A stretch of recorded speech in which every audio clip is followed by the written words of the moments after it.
Evening everyone, evening. Hope we're all doing well today. Welcome back to another live stream on the YouTube channel. Hope you've all had a lovely week. Happy Friday as it goes. Lovely to have a few people already watching. Today we're going to be talking mainly about the transfer situation with Nottingham Forest at the moment. Morgan Gibbs-White obviously getting over the line earlier this morning. We're going to be talking a bit about that, giving our opinions on that situation. So if you have any opinions, let me know in the chat. Robert, good evening. Hope you're doing well. I'm doing very well. Thank you for asking. Long week, busy week at work, but happy to get back into the swing of things after having a bit of disruption from the weather. So yes, all well with me. Hope you're doing well, mate. Thank you for tuning in today. So yes, today we're talking about Morgan Gibbs-White. Got some graphics made up for us to talk about him. Hopefully you can all enjoy today's stream. Again, still kind of getting used to doing these live streams. I'm not as natural with the live presented as most people who do this kind of stuff are. So I'll probably be keeping you for about half an hour, 40 minutes today. I know Jay is probably going to go live at some point later this evening. I'm sure Door's doing something as well. Most people are live on Friday nights doing stuff. It's usually a good day of the week for people to doing stuff, so I won't take too much of your time on this lovely Friday evening. So we're going to be getting straight into things today, talking about Morgan Gibbs-White. Obviously, if you have any opinions on Morgan Gibbs-White, let me know and we can discuss. I personally think it's quite a good deal. I think he's clearly wanted by Steve Cooper. He was the man, I think from like the beginning of the window, right? Like he was the guy that Steve Cooper wanted. He was very clearly the man, like his top target, and I'm glad that he's got him. For Steve Cooper, I think it was a big thing for him. Obviously, he hasn't signed that new contract yet, and I would imagine getting Gibbs-White over the line, for me, it seems like it was probably something he really wanted to get done. Personally, that's just my opinion. I don't know if that's true or not, but just my opinion on that one. So let's quickly switch over 1 second to, as you can see, our player card for Morgan Gibbs-White. As you can see, a fee of 25 million quid. And as Joseph has said there, unbelievable signing in Gibbs-White. Cooper knows just how to get him into top form. Save the number 10 shirt just for him. Couldn't agree with more with you, mate. I think clearly he was going to be the number 10 there. And you know what? Like we've got up on the screen here with talking about the positions he can play. Such a versatile player. And I think that's really big for Forest. I think there could be times this season where we play a different system to what we've played in the past, that 5-3-5-2, 5-3-2 that we play under Steve Cooper. We could change shape, and this guy, he could play any position on the front three. He can play anywhere in the midfield. He can play at 10. He can play a bit deeper, and I think that's so important to have players like that in your squad. Of course, it probably means we're not going to be getting Aour. We'll be talking about him a bit later on the video or in the stream, but I'm definitely happy that we've got him over the line. Do we think that we overpaid? I think it depends what the add-ons specifically are. If it's stuff like really basic stuff like getting an England call-up, avoiding relegation, playing 20 matches, then maybe I think it's an overpay. I think, yeah, it depends on the add-ons for me personally. I don't know what you guys think. Let me know in the chat. But I personally think if they're quite easy add-ons like getting an England cap or staying up, avoiding relegation, I do think 42 million quid is probably a bit too much. I think I said on Twitter, let's see if I can find the tweet that I made, because I said something along the lines of how much we paid for him yesterday when we were talking about the whole situation. 1 second. Here we go. So let me just switch over to the browser. So I tweeted this yesterday, and I said, RE on Gibbs-White, love the player, stupidly talented, great relationship with Steve Cooper, obviously that's a great thing, and happy the deal is wrapped up. That's obviously a big thing. I think the 35 million which was initially announced, because that was it, wasn't it? 35 million quid plus add-ons was initially what we heard. Then David Ornstein's come along and said it's actually 25 million pounds. I think the 25 is fine, the 35 is too much. We've kind of fallen in that happy sort of region. I would have walked away if they'd asked for any more personally. I think it's quite clear that Gibbs-White wasn't going to sign a new contract, that he wanted to leave the club because he wasn't going to get game time, or there wasn't a clear path to the first team. So, yeah, I think the whole situation seems to be resolved, which is obviously great. He's happy, he's got the number 10 shirt, the money's paid. But I personally think we probably paid a little bit too much. Not too much. Maybe I would have loved it if it was 20 mil plus like 10 mil on add-ons. That would have been perfect for me. But, you know, we have to deal with what we've got. What are we saying here? So true on the difference of shape and rotations we'll be capable of.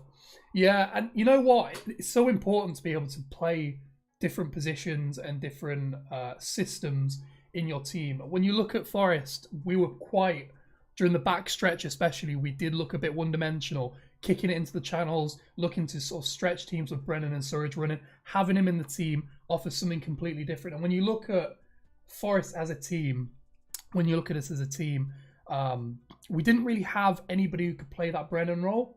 I think Brennan's role in that system is so specific because he's not quite a number 9, is he? But he's not quite a winger. He's like a second striker in the sort of football manager sense. And I do think that there's potentially room there that Gibbs-White could play that position if we needed him to. But he could play in the Lingard position. He could play probably in a deeper position as long as there's someone defensively solid enough. Like against Everton, I think he'd probably be fine alongside maybe a Yates. Obviously, he's not back fit yet. Or an O'Brien or someone like that who can do the defensive work. Wombat saying, good business. I agree. I think, again, depends on the add-ons, but I think generally it's good business because he wanted the move. And I think that Steve Cooper really wanted him. That's the thing, right? He's been the number 1 target all summer, like I've said earlier. So it's good to see him back in.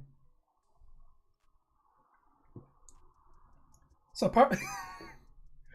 is that true? Is that true about the Champions League add-on? That Marinakis has to be pulling his leg there. So if you can't see on chat, Robert said apparently, I don't know if I believe you, mate, one of the add-ons being if we win the Champions League. You know what? I actually would have chucked that in there just for the laughs. To be fair, I wouldn't be surprised. I really, really wouldn't be surprised. And you know what? If that's one of the add-ons, fair play, because yeah, fair play on that one.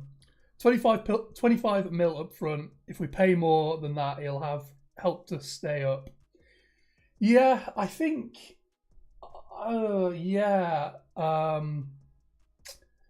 I think if we stay up and we actually finish in quite a good position this season, maybe even potentially finish in a European place, which I don't think will happen personally. I think that's probably 1 or 2 seasons away. Then it does really justify the fee, and I think. Obviously, the big one is staying in the Premier League. The money that's there staying in the Premier League will probably pay for itself. It's like the Lingard one, wasn't it? When he signed, everyone was like, oh my God, look how much money they're paying him, which isn't actually that much in context. It sort of comes down to like, well, what if he scores the goal that keeps us in the league? Then it's basically paid for itself 3 times over. Yeah, I think Joseph's right there. I do think the add-on was probably qualifying for Europe. I feel like that's more realistic than us winning the Champions League. Although, to be fair, we have won it twice, back to back. How many teams can say that? What, like Bayern, maybe Liverpool, Real Madrid, Milan? Probably about it. Ajax, maybe. Esteemed company. Would I play him over Lingard? Probably not at the weekend because I thought Lingard was really, really good against West Ham. I think long term, he's probably obviously more of a long-term option than Lingard. Obviously, the thing with Lingard is that he's only on a 1-year deal. He's 30. Probably won't last longer than Lingard. Lingard, won't play beyond next season. I would be really surprised. So, yeah, a couple of people asking about that. Yeah, I think long-term, yes. Right now, no. I'd actually be really surprised if he started against Everton or featured at all. Maybe off the bench. What do you guys think? Do you think he should feature on Saturday, against West... I'm getting my words all over the place today. Do you guys think he should start on Saturday against Everton at Goodison Park? That's my question.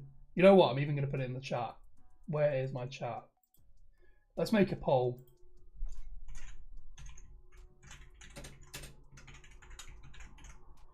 One second, ladies and gents. There you go. Is Gibbs-White playing on Saturday for Forest against Everton? I think yes. I think it'd be nice to get him off the bench. But, we see. I don't even know if that's worked. 50-50 so far.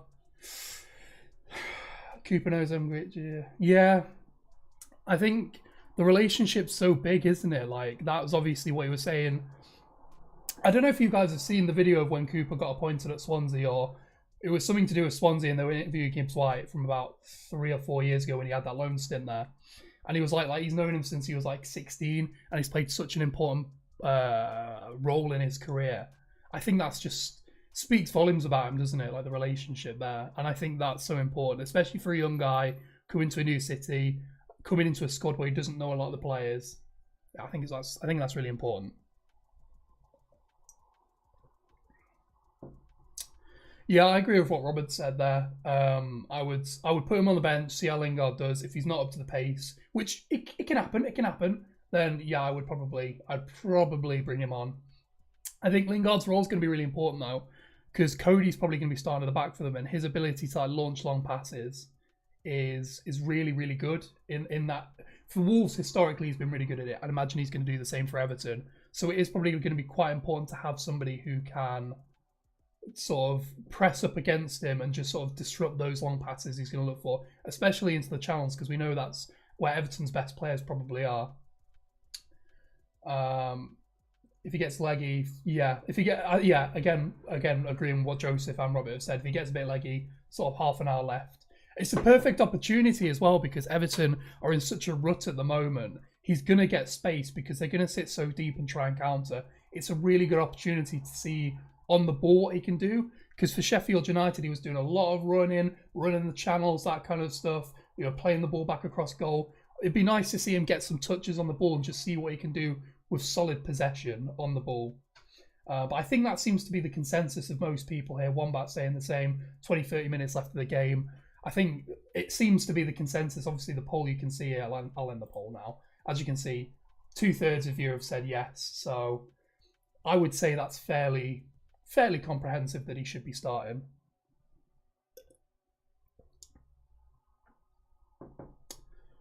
Yeah, I agree with you, Joseph, or Joe, whichever one you prefer. It's great having the options off the bench. Like I was saying, I did the preview video earlier. If you haven't seen it, by the way, check it out after the stream. I was saying in the preview video, having the ability to bring someone like Freuler into the midfield, who is on the ball probably better than all our midfield options, but we don't have to. He can sit on the bench. We have so much depth in the team at the moment. And like all these TalkSpot people just saying like, oh, there's stupid money signing all these players. We didn't have any depth in the squad. Like, look at the bench even look at the bench last week against West Ham. The fact that people like Cafu, Mighton, some of the youth academy boys are like on the bench and like genuinely could get minutes like deep into the game. Now we've got, Gibbs-White in, we've got Freuler in. There's rumours we're still looking at Gakpo, Aour, who we're going to talk about in a bit. It's still an option, I suppose.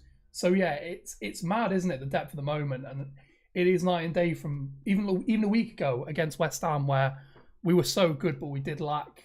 We could have maybe gone for a second if we had a Freuler or a Gibbs-White off the bench. So if anyone's got any more comments on Gibbs-White, have a shout. But I do want to move on to the second player. So give me 1 second. Talk amongst yourselves. I wanted to talk briefly on this man, Houssem Aoaur. Thing I don't like too much is Yates. Probably. Yeah, I feel really bad for Yates. He's vice captain though, so clearly he still figures in. And I think as a destroyer, he's probably the closest thing we have to that, as like a lights out destroyer, win the ball back kind of midfielder. So I think against some oppositions, he's actually probably a better option. And he's so big, and we don't have a lot of height in that midfield. So again, having someone who's taller who can win balls, it really helps having someone like that. So don't think he's not going to be coming in. Thank you very much, Joseph. Very nice comment you've made there. Very nice comment you made there about the video. Thank you very much. I really appreciate that. Genuinely, when I do see those nice comments on the video, it does really make my day. The work that goes into the videos, I'll peel back the curtain a little bit here. My job is in video production and video editing, so I freelance, so I always have a bit of time here and there to sort of make videos, write scripts, do editing, that kind of stuff. So it's nice to have the time to be able to actually put the effort into the videos, and especially at the moment where like there's so much good Forest content on YouTube at the moment. Like Dawes vlogs are like top quality stuff. his live streams he's doing. Obviously, he's got Des doing his dial-in on Mondays. It's really, really good stuff. Obviously, Jay as well, he's doing some great live streams. You got Talk Forest TV, who I think are going for a football content award at the moment. Give them a vote, obviously. They're doing some great stuff on social media. So genuinely at the moment, it's a really good period for Forest content on social media. And to be a part of that it's really a privilege. So like as well with Wombat as well, thank you very much for your nice comments, because it really does mean a lot.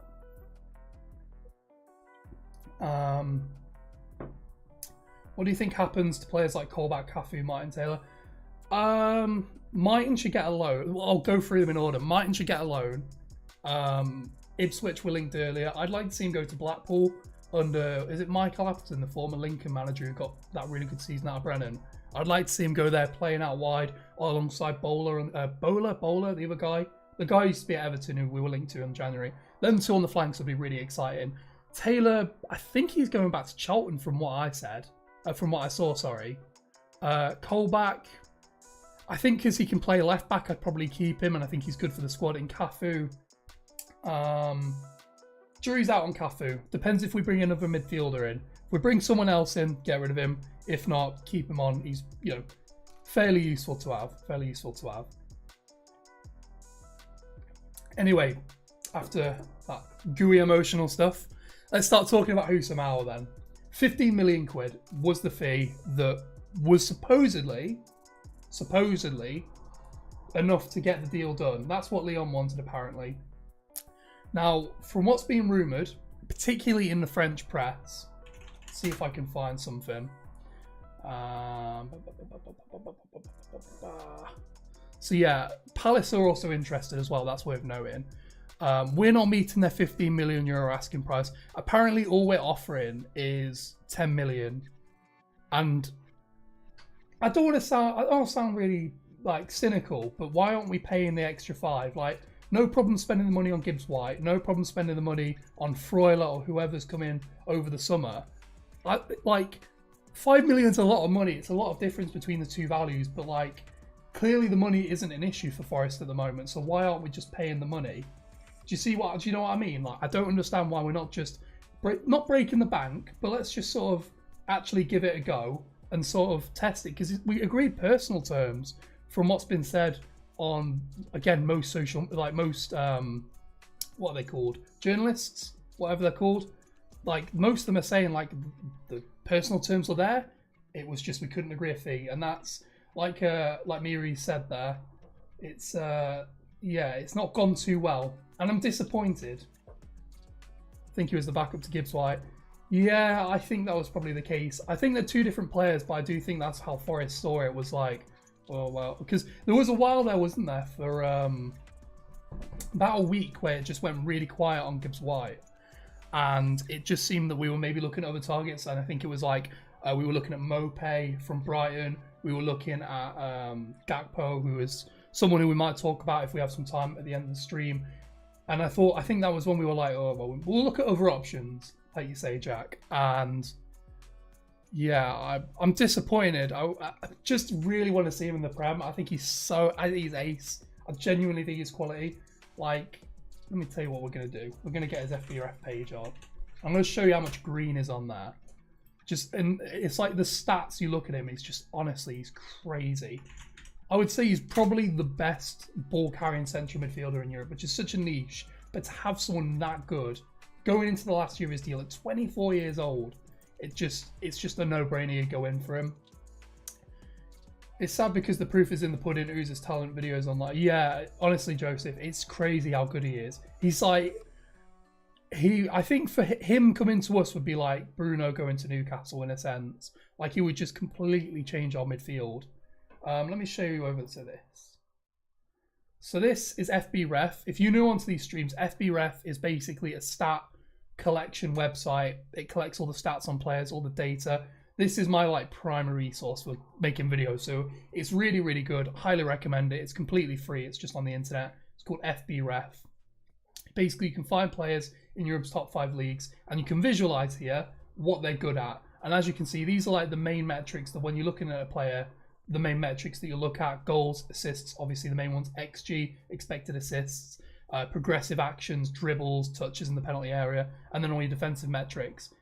And obviously you can see here there's so much green on here. Lots of goals, not lots of goals, but lots of chance creation, shot creating actions, things that are going to create chaos in the opposition box. Progressive wise, progressive carries, he is one of the best progressive central midfielders in Europe. And when you're playing a transition system like Forest are, which is highly reliant on winning the ball high up the field and sort of transitioning into the final third, Lyon are fantastic at doing that.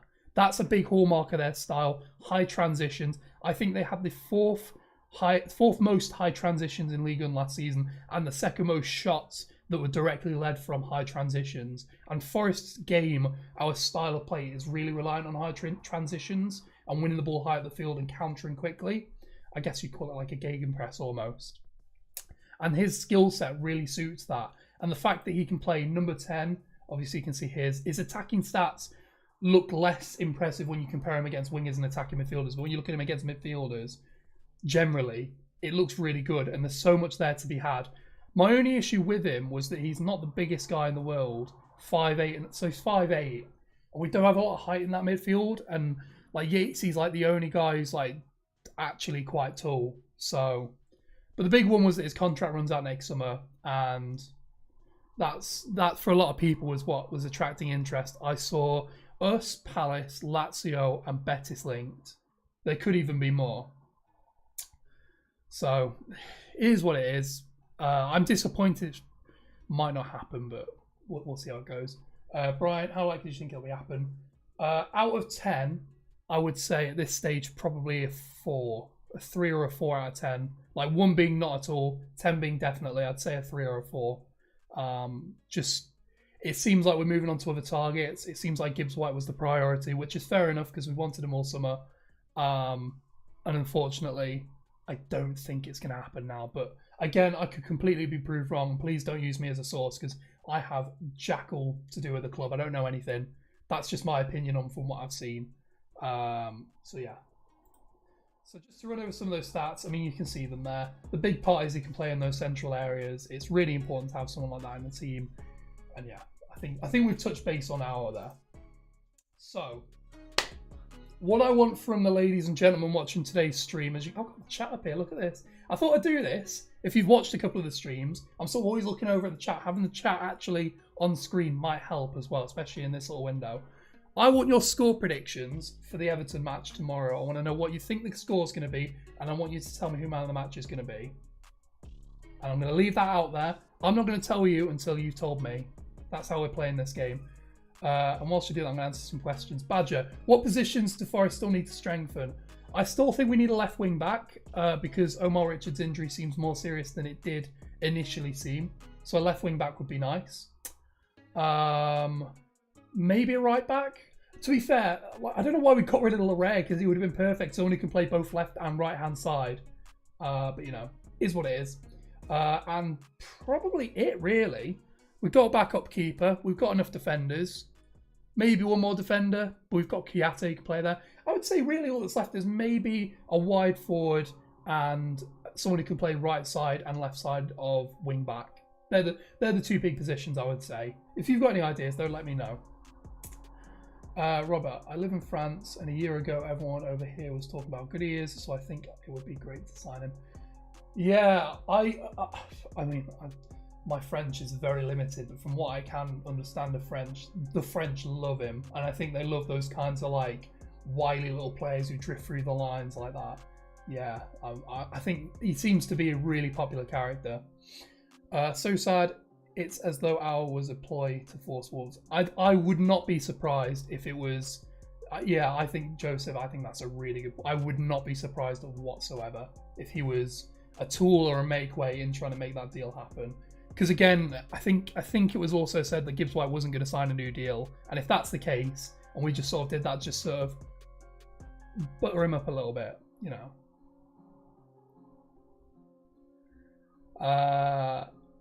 1-1 man of the match Henderson, fair scoreline. 2-1 for Forest, man of the match would go to Nico. Oh, Nico's been sick so far, hasn't he? Nico has been ace. I have really enjoyed what he's been doing so far. Yeah, he was amazing against West Ham. if you don't follow Who Scored, they do stats as well on Twitter, and they do a team of the week every week of like the players on their website who like did the best according to them, and they got like a little match rating. And Nico made Europe's top 5 leagues team of the week last week for the West Ham game. I think he got like an 8.1 or something like that. In fact, I'll find it for you because I'm that certain that he did make it. It was really, really nice to see as well, because obviously he did so well. Here we go. 1 second. As you can see here, 8.6 rating. He made Europe's top 5 leagues team of the week for that last week, according to Who Scored. It doesn't mean anything, but I'm really, really happy that he did. I'm genuinely really, really happy for him. This channel is bumhole. Everyone needs to go to... Yeah, you know what? I agree, mate. I agree. Everyone needs to just go and sub to Jamie. I think... Obviously, that must be one of his burner accounts or something like that. I don't know. Everton Forest 2-0 over Everton according to here. Mate, I think that's a very reasonable guess. I'm not saying what my guess is yet, but I'm saying that's pretty reasonable. Go all out tomorrow, punish Everton while they have no current attacking options. 3-0 Forest. Yep, safe option there. We need to sign Dave. I don't even know what that is. 3-1 Brennan double. Yep, like to see that. Nico is unreal. He made Europe's team. Yeah, it's incredible, isn't it? He's done so well. Done so well. How is Aour different to Gibbs-White, Lewis O'Brien, Mangala, or Lingard? So Gibbs-White is a creator. He's like a traditional number 10 creator, runs the channels, does all that classic stuff. Aour is a ball carrier. He is not a box-to-box midfielder because he doesn't defend very much in the defensive third. He's like, it's really hard to put a name on what he is. But he's a ball carrier. He wins the ball, he carries upfield, he presses, that kind of stuff. O'Brien is fairly similar to Aour, probably a bit more defensively sound, but a similar sort of profile. Really good ball carrier, really good at winning fouls, really good at carrying the ball through central areas. Lingard, much like Gibbs-White, more of a traditional number 10, really good presser, does a lot of defensive work for a number 10. And Mangala is... I'm not really sure what Mangala is yet, to be fair. Jury's out on him. I'm not sure yet. I think Nico is one of our best signings, probably more complete than... Yeah, I think he's more complete than Jed as well. To be fair, when I did the video on him about a month and a half ago when he was like first linked, I did think he was more well-rounded as well. But yeah, I agree. More well-rounded. Offers more in the final third as well, which is obviously really, really important to have. I'm just going to...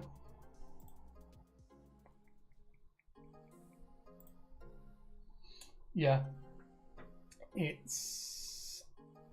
Yeah.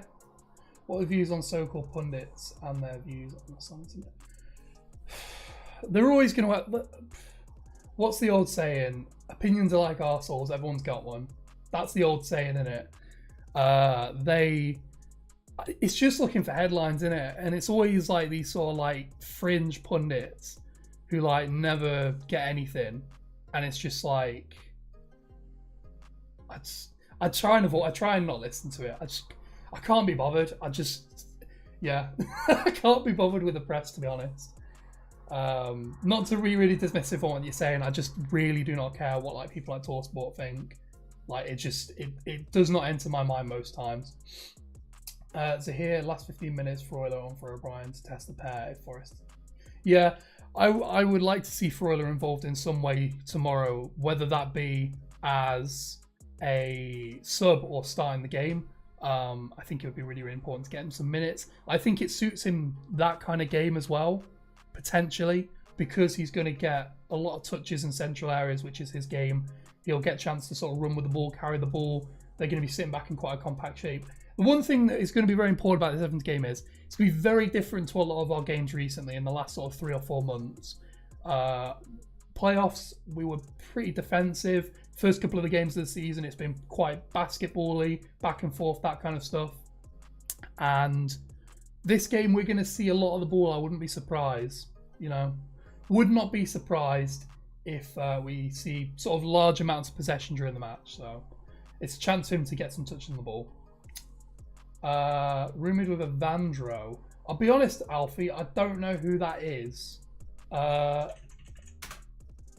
Is he... I don't know who he is, if I'm being honest, mate. I assume he's Brazilian, That sounds like a Portuguese name, but I could not tell you who that is. So unfortunately, I can't give you any thoughts on that. If you can give me maybe a link to him or something like that, I'll check it out and give you some thoughts. But I don't know who that is. So highlight videos of all our midfielders make them look like wizards at breaking up play, recovering possession, progressing the ball well. Do you think that's... Yeah, I think it largely suits the manager's style. Against West Ham, we sort of defended in a back seven. So you had your back five, compact, narrow, two central midfielders sitting above them, obviously offering compact defensive shape, looking to win possession and progress upfield. It's very typical of how Cooper Ball works, very typical of how we played last season as well, with Garner and Yates in that position. They were really good at it as well. So, yeah. Just going to get rid of you.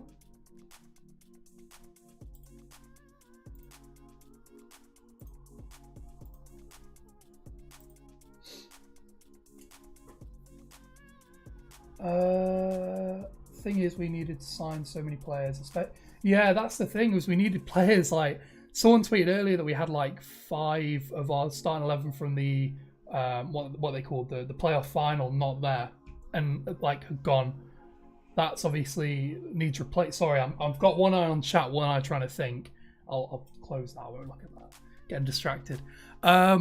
Yes, I think it's rebuilding a squad, and it's building a squad for the Premier League, not just a squad that can sort of potentially avoid relegation. It's building a squad that can stay in the Premier League long term, having options off the bench, being able to adapt our style, making little tweaks game by game, depending who the opposition is. Not big changes, dropping an extra midfielder in there, changing the number 10 to suit how high the defensive line is, that kind of stuff. And we are building a squad for the Premier League. That's the most important thing. Start 11 for tomorrow. Okay then, let's go with Henderson, Williams, Worrell, Niakhaita if he's fit, if not Cook, McKenna, and Toffolo because he's really already option at left wing back at the moment.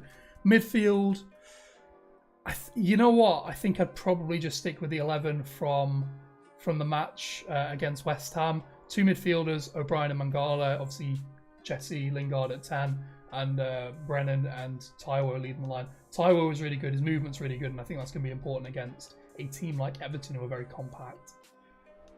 So hopefully you guys agree with that starting 11 more or less. I think I would personally change the starting team from West Ham. Yeah, I don't think I would change too much. Maybe a midfielder in for Freuler. That's about it. How far is so much better at scouting the United of Man City? I'll be honest, I think it's because we're not making it complicated. I think Man City's scouting is actually better than ours. Like, Alvarez was a really good pickup from South America. Like, the whole Haaland thing was obvious, but they do generally do quite good scouting. United, they just try and overcomplicate things. If there's an easy deal there, they'll go for the hard deal. Like the Casemiro deal. When I was on the market, he'd be great for them, picking the ball up from deep, progressing it through the midfield. Like, I don't understand why they have to overcomplicate things and sign these aging stars when there's Sangare would just fix their midfield overnight. He could play in that number 6 pivot that they need someone for. I don't understand it. I really don't understand it. Yeah, we need Joseph. We do need to find who is effective coming off the bench, but it's not a problem necessarily because we have the flexibility in depth. We can change the system here and there, and I think whilst consistency is really important, I don't think it's the most important thing. I think it's flexibility, you know. Door's in the stream. Hello, Door. Hope you're doing well, mate. Thank you for having me on Dez's call-in the other week as well. I really enjoyed that. It was good fun, that. And if you haven't checked it out, Door was on Match of the Day 2 last week, which was really weird. Really weird seeing him on there. Obviously, as someone who watches his content, yeah, seeing him on Match of the Day 2 was really weird. In like a kind of like cosmic kind of sense. Great for him though. I'm genuinely buzzing for him. Couldn't have happened to a nicer guy as well. Yeah. So someone mentioned Evandro, former Hull City Brazilian midfielder. Let's have a look. 90. Oh my god. Ooh, 35. If you're still in here, Alfie, is it this lad you're on about that we're apparently linked to? I mean, if that's the case, absolutely not for me. If that's the man you're on about there, former Hull City midfielder apparently. No thanks. 30, 35, 36 years old there. Don't think I'd be going for that one. Going to be really tough tomorrow. Everton home. Yeah. You know what? If you've got a ticket as well for the game, good on you, because I'm jealous that you guys are going to Goodison Park before it gets shut down in a couple of years' time. That's a real stadium. And Everton fans, it's like a cauldron because they're so close to the pitch at Goodison Park. That's a stadium that you want to go to. That's a bucket list one. So I'm very jealous if you've made it there for tomorrow. And they do have a very good home record. And their fans, they deserve so much better than the situation they're in. I've talked about it before. Everton, proper club, proper community club, deserves so much better than what they've got at the moment. Like, massive respect to them and what they do. Biggest threat to Forest's chances of staying up. I think injuries potentially. Like if Hendo gets injured, like it's quite a big drop down in quality between him and who's it? Hennessy we've got at the moment as our backup. It's quite a big dip, like Dolphin class. I think if Brennan gets injured, that's quite big because again, the sort of gulf between the natural fits for those positions. I think injuries are our biggest issue potentially, but you know, we see how it goes. Goodison Park, yeah, it's so difficult. It's such a cool. I'm excited that they're getting this new stadium on Bramley Docks because it is like it's a good setting for it, and obviously Liverpool sort of historically in their links to the docks, it makes sense it would be there. But I'm really gonna miss Goodison Park. I'm really gonna miss it. I think it's gonna be like when Highbury closed and they opened the Emirates. Like its sense of it doesn't feel right that they're playing somewhere else because you just associate it with that club for so long. Andrew, 3-1, Johnson, Lingard, Dennis. Yeah, I forgot about Dennis. I forgot about him. Oh, yeah, I hope he gets some minutes, actually. Because he's something so different to what we have. Really good defensive work for a forward, like presses. He's really good at winning the ball back in the final third. Great finisher. Went off like a rocket last season as well. You have to think he's got something to prove after getting relegated last season. Do we prefer the look of Dennis or Vardy? Sorry, Dennis or Awoniyi. I'm looking at two different comments there. Do I prefer Dennis or Awoniyi? I would say I prefer Awoniyi right now, but Dennis would be fantastic as an option off the bench. Also, he can play wide. He can play off the left-hand side if we go to more like a 3-4-3 or to a 4 at the back. I would start Awoniyi as the first choice striker, but Dennis, absolutely no issues with him as a backup striker. Could we get Vardy? I don't think we even need him. I don't think he suits our system, but if he's there, then we might as well have a punt. And watch the McLaren performance videos on YouTube.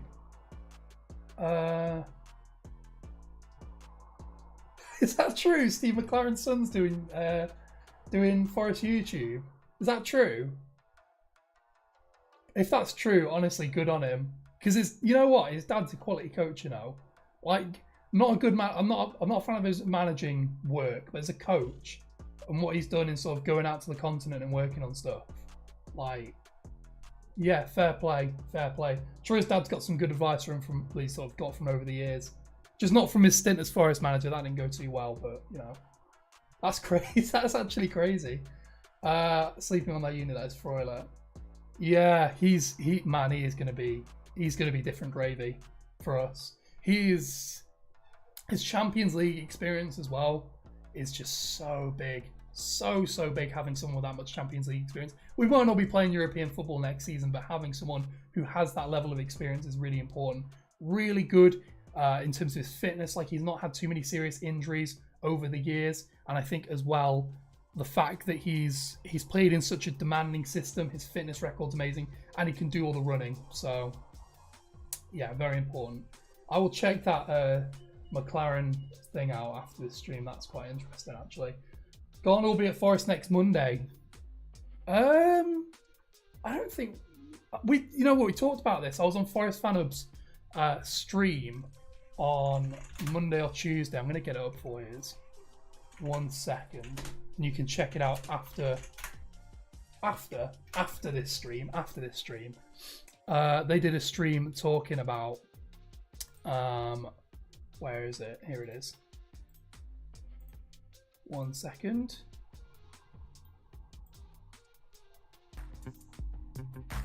Hopefully that wasn't too loud for you. Let me put this in the chat. I was on this stream a couple days ago, And we were talking about Garner. One of the questions we were talking about was, will we bring Garner back to the club? I want to know your opinions actually on that, because I was quite interested to see the sort of division in that one. Give me 1 second.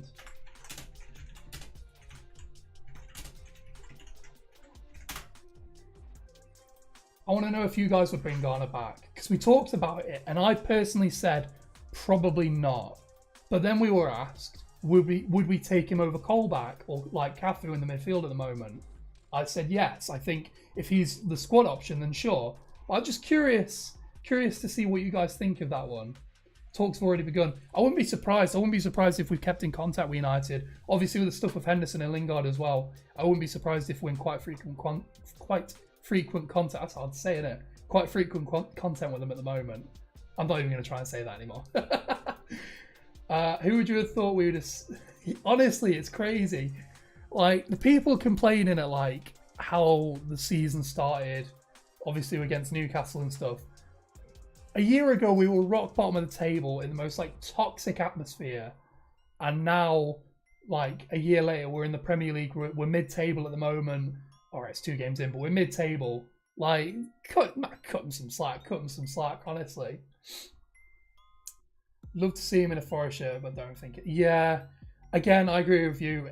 Unless Cafu goes or is sold, which is apparently the rumour that he might be going, then I'm more open to it, because we still have that loan slot left. I don't think we can take it for a United player, but we do have a loan slot left from Premier League clubs. So there is the option that maybe we look at someone else. Because I thought Southampton were linked to James Garner about a week or so ago, when it was first sort of, when they first said, like, he's actually going to leave, he's going to go get a fresh start. And they were sort of, sorry, I was looking at someone else there. Southampton, Leicester were also linked. And I think at Southampton, he would be amazing. I think he'd be really, really good at Southampton. So there is the option there that maybe he goes there instead and does really well, because he seems like a nice lad as well. He deserves to be playing football. He's clearly good enough, because he was amazing for us last season. Yeah, it was Ipswich that was linked to Mighton today, isn't it? I don't know if they're in are they Championship or League One now? Did they get promoted last season? I think he could do a really good job at a lower half Championship side, get consistent minutes. I've always said Blackpool would be a really good club for him to go to under Michael Appleton, but we'll see how that ends up going. What impact do you think the recent signings have on Forest's final place in the table? I said, what did I say? Did I say 50? I said 15th, I think, at the beginning of the season. I think maybe it moves us up 1 or 2 positions, but I think everyone else around us has strengthened quite a lot as well. I don't think it's going to make too much of a difference in terms of league positioning. Ipswich League One, okay. I think he'd smash it. Then top end League One, I think he'd be really good. Similar to when Brennan went to Lincoln, I think. I hope so, at least. A couple of people saying that Tottenham are looking at Garner. Oh my god. Oh, have a day off. Have a day off. Paratici, man. You don't need him. You don't want him. He's not gonna. No. I don't want him going to Tottenham. I really don't want. I'd rather buy him and put him on the bench, feature him and him go to Tottenham, because he's never going to get time at Tottenham under Conte. Look at what they've done to Spence so far. Hasn't had a sniff. I don't even think he was in the squad for the Chelsea game at the weekend. Not having it. Absolutely not having it. I would be disgusted if he went to Tottenham. I wouldn't really. I don't really care that much, but a lot of clubs being. Yeah, because apparently, sorry, I'm reading Nick's comment there, talking about how other clubs were linked to our transfer targets. Everton were apparently in there at the last minute to try and go in for Gibbs-White. I'm going to show you a tweet from John Percy at Telegraph, someone who most people following Forest will probably know, because he does a lot of stuff. Give me 1 second, switch you guys over. So this is the tweet from John Percy we're on about. Late drama on the Morgan Gibbs-White deal. Everton were pushing very hard to hijack it last night and match the £25 million fee paid by Forest. Ultimately, Gibbs-White wanted to play for Steve Cooper again and deal with Forest too far down the line. Forest play Everton on Saturday. Convenient that, isn't it? And you know what? He would have been perfect for them, because they need him. Some kind of player like that. Yeah. Interesting. Hope Cafe will get in the team and play his part too. I hope so too, because he was so important during the backstretch of last season. Coming in, sort of mopping up late in games. Huge character in the squad as well. I agree with you, Zahir. I would really hope that he gets an option as well. Fabs is in Premier League as a game changer, and I think Forest truly understand this game will become much like. Yeah, I think it's the situation with the football at the moment as well is like we're getting drinks breaks because of the heat. Well, we weren't at the weekend, but the heat was causing drinks breaks. And if you look at things like how often the ball is in play, it's a lot more stop-starty than it actually looks. Like the ball doesn't spend that much time in play, and it's becoming a very interesting game in terms of tactics and things like that. It's definitely something to look out for. That Michelangelo has made a point on there. Kieran McKenna is the former. Is he really? I didn't know that. Okay, I mean he's got a good. He was good coaching at United, wasn't he? He was the guy under Ollie, right? He was like an assistant coach at United. Did a really good job, sort of helping develop some young talent at the club. Yeah, I don't mind that. I think, you know, it's his first sort of break as a manager. Sure, I mean, it's doing him a favour, getting Martin some significant minutes this season. Let's see what the results on the Garner poll were. 66% of you saying yes to bringing James Garner back to the club. Interesting. Interesting. 2/3 of you saying bring him back. I'm still not sold. I think it depends on what the deal is and what the money is. They wanted 14 apparently. I would not be paying, like, even if we wanted him at the beginning of the window, I don't think I would have paid 14 for him at this stage of his career. But, you know, just saying. Anyway, I'm going to be wrapping up the stream soon because we've been going for about 3/4 of an hour and I'm aware that other people are going to be going live tonight. And I don't want to take up too much more of your time. You're probably bored stiffless listening to me ramble on about Forest. So I just want to say before I go, thank you very much to everyone who has joined today. Thank you for voting, engaging, liking, all that good stuff. Gets people watching these streams. So I really, really appreciate you guys stopping by and joining in today's stream. We'll be going off in a couple of seconds. Raz, Tom Nichols, is it best for him? Will he play every week? I would have thought if you're talking about Martin, I would have assumed he would be playing there every week. He's definitely good enough. McKenna was a coach, yeah, under 23s. And you look at the talent coming for United at the moment, like Garnacho and people like that. Like, makes sense to send him to someone who's got a good career developing youth talent. Sorry, I'm just reading these last couple of comments. Thank you very much, Joseph. Thank you for stopping by. I really appreciate it. Thank you very much for stopping by today's stream and leaving that lovely comment. Anyway, ladies and gents, thank you so much for joining in today's stream. I hope you enjoy the rest of your weekend. Enjoy the game tomorrow if you go in. Hope you have a lovely trip up there. Stay safe. Don't get yourselves in trouble or anything. Don't do anything I wouldn't do. And with that being said, thank you so much for watching. The VOD version of this will be up in probably the next 15-20 minutes if you want to watch it back. That being said, though, thanks for watching, guys. I'll catch you guys later. See ya.